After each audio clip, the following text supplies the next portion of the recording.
بسم اللہ الرحمن الرحیم۔ دوستو، آج کی اس ویڈیو میں ہم نماز تہجد کے متعلق مکمل تفصیل سنیں گے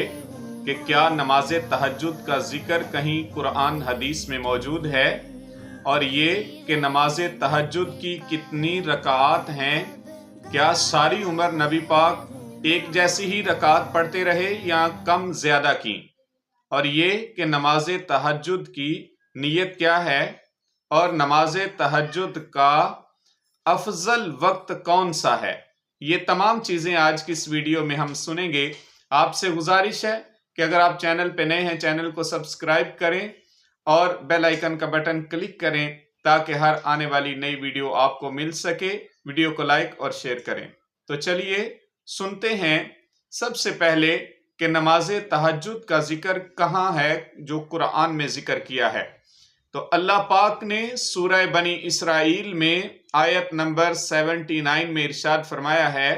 وَمِنَ اللَّيْلِ فَتَهَجَّدْ بِهِ۔ اللہ کے نبی صلی اللہ علیہ وسلم کی طرف اللہ پاک نے یہ وحی نازل فرمائی کہ آپ رات میں قیام کریں، نیند سے بیدار ہو کے آپ قیام فرمائیں۔ یہ میں واضح کر دوں، یہ جو لفظ تہجد ہے اصل میں یہ لفظ وجود سے نکلا ہے، جس کا معنی ہوتا ہے سونا، لیکن یہ لفظ دو متضاد معنوں میں استعمال ہوتا ہے۔ جب ہم تہجد بولیں گے تو یہ باب تفاعل اس سے لفظ بنتا ہے، تو باب تفاعل کا خاصہ یہ ہوتا ہے کہ وہ اپنے ماخذ کو سلب کر دیتا ہے۔ تو تہجد کا مطلب ہوگا نیند سے بیدار ہونا یا نیند کو زائل کرنا، لیکن یہ بات ذہن میں رہے کہ تہجد کے لیے سو کر اٹھنا شرط نہیں، لیکن افضل ہے کہ نبی پاک صلی اللہ علیہ وسلم اور آپ کے صحابہ کا معمول اکثر یہی رہا کہ آپ نیند سے بیدار ہو کے پھر نماز تہجد ادا کیا کرتے تھے۔ تو افضل طریقہ یہ ہے کہ سو کر اٹھ کے نماز پڑھی جائے، جو تہجد کی ہے وہ زیادہ افضل ہے، لیکن اگر کوئی سوئے بغیر بھی پڑھتا ہے تب بھی نماز تہجد کی فضیلت اس کو حاصل ہو جائے گی۔ اب رہی یہ بات کہ نماز تہجد کی رکعات کی تعداد کتنی ہے،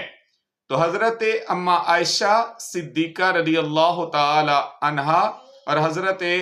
عباس رضی اللہ تعالی عبداللہ بن عباس رضی اللہ تعالی عنہما سے روایات مروی ہیں جن میں رکعات کی تعداد مختلف بیان کی گئی ہے۔ اما عائشہ صدیقہ رضی اللہ تعالی عنہا سے جو روایات بیان کی گئی ہیں، رکعات کی تعداد 7، 9، 11 اور 13 بیان کی گئی ہے۔ تو ان روایات میں تطبیق اس طرح سے ہے کہ رسول اللہ صلی اللہ علیہ وسلم ابتدائی زندگی میں آپ زیادہ تعداد میں رکعات پڑھتے رہے، جیسا کہ اما عائشہ صدیقہ رضی اللہ تعالی عنہا کی روایت سے بھی ہے کہ پاک رسول صلی اللہ علیہ وسلم جب اپنی آخری عمر میں پہنچے تو تب رسول اللہ صلی اللہ علیہ وسلم 7 رکعات پڑھا کرتے تھے، بلکہ یہاں تک بھی بیان کیا گیا ہے کہ رسول اللہ صلی اللہ علیہ وسلم بیٹھ کر نماز پڑھا کرتے، اور جب آپ رکوع میں جانے کا ارادہ کرتے تو تب آپ کھڑے ہو جایا کرتے تھے۔ بہرحال یہ جو مختلف رکعات کی تعداد بیان کی گئی ہے، ان میں تطبیق اسی طرح ہے کہ ابتدائی زندگی میں آپ زیادہ تعداد میں پڑھتے رہے اور آخری زندگی میں آپ نے کم کر دی، اور اس میں بھی امت کے لیے ہی آسانی ہے کہ جتنی جس کو سہولت ہو وہ پڑھ کے تہجد کا ثواب حاصل کر سکتا ہے۔ تو اس کا لب لباب یہ ہے کہ کم از کم آپ تہجد کی رکعات 2 بھی پڑھنا چاہیں تو پڑھ سکتے ہیں۔ رسول اللہ صلی اللہ علیہ وسلم کی طرف سے جو بیان کیا گیا ہے، کم از کم 4 رکعات اور زیادہ سے زیادہ 10 رکعات، یہ وتروں کے علاوہ وتروں کے 7 بیان ہوئی ہیں، جو 7 بیان ہوئی ہیں، اور 13 یا 11 یہ وتروں کے 7 ہیں۔ تو اگر وتروں کی رکعات نکال دیں تو پھر خالص تہجد کی رکعات وہ 4 کم از کم اور زیادہ سے زیادہ 10 بچتی ہیں۔ تو جتنی جس کو سہولت ہو وہ اتنی پڑھ سکتا ہے۔ اب رہی یہ بات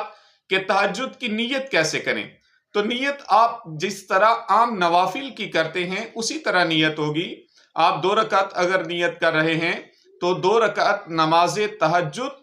اللہ تعالیٰ کے لیے منہ طرف کعبہ شریف، اللہ اکبر، نفل نماز ہے یہ، تو یہ آپ اگر زبان سے یہ الفاظ دہرا لیتے ہیں تو زیادہ بہتر ہے، لیکن اگر آپ زبان سے نہیں بھی دہراتے، آپ کے دل میں یہ نیت موجود ہے کہ میں نماز تہجد کے نوافل ادا کر رہا ہوں رسول اللہ کی اتباع میں اللہ کے لیے، تو تب بھی آپ کی نیت قابل قبول ہوگی، کیونکہ نیت کا مطلب ہی یہی ہوتا ہے دل کا ارادہ۔